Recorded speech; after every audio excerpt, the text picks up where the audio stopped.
These are the best muffins. These are pretty good too. They come in a little pack, and I was scared because I wanted to make sure that, I like what I buy. So I didn't want to get any more than just one little pack. They heat up well, they taste good. I feel like ours back in America, they end up mushy and I don't like the flavor. These are pretty good. This is the best coffee. Mr. Dario tried to sell us on this coffee because he's Colombian and he thinks if it's from Colombia, it is el mejor. Well, this tastes like the coffee back at home. I could not figure out what is this coffee. I had to translate. Torrado is Italian. That's why I like it. Of course I like Italian coffee stuff. Let's see. Oh, this oven, we could not figure out how to turn it on. It has all these knobs. This is a timer. I was hoping that was like toaster oven. This is actually how you turn it on. So it's a gas oven too. So you have to turn it to the star and press and hold, and it does all this clicking, and then you have to wait like 7 seconds before you turn it. Now, my question is, we're supposed to host breakfast here on Sunday. They love bread. They have all types of bread. The breakfast that I went to last time, it had like some croissants, mariela or something like that they call it. And then it had some with some chocolate. And then for some reason they love ham and cheese. They had ham and cheese sandwiches with the crust cut off, it looked like. But anyway, and they like it cold.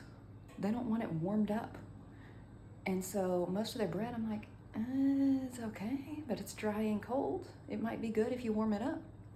So I was thinking, I could give them their local culture stuff because that's what they like, but maybe I can make some type of bread for them.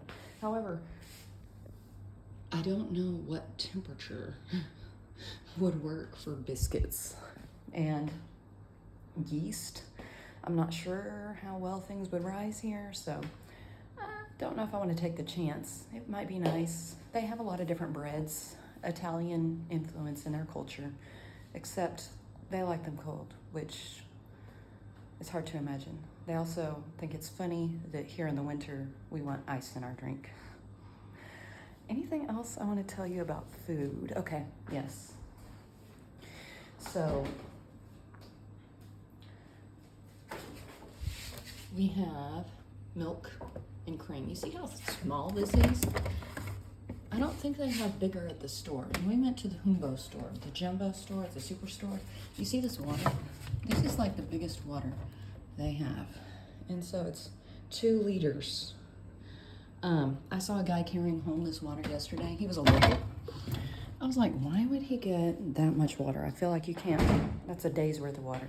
Well, this is the city. Nobody wants to be carrying a heavy load of groceries on the train. So that's why. But about that 2 liters, that's something that's weird that we didn't expect. Even people who speak English, we have trouble talking to them about the weather because I'm like, oh yeah, back home it's 100. Wait, you don't talk in Fahrenheit. Oh gosh, what is it Celsius? And of course we have our heaters on, something Celsius. Everybody's like, oh, it's 400 meters from here. What does that mean? But they act like it's short, and it actually tends to be short. So meters are short, but they're like, oh, you run? How far? Oh, 5K, 10K. I got them there because kilometers. But half marathon, that one's got to take some conversion. So it's just funny how even the common stuff we have are different. I will tell you, Jab and Sienna like this cereal. I don't think we have a cereal like that back home where it's like fruit stuffing. And so they actually like that. There's not a lot they like here because, when you're accustomed to a certain taste from your culture, it's hard trying something new if you aren't open-minded to new flavors.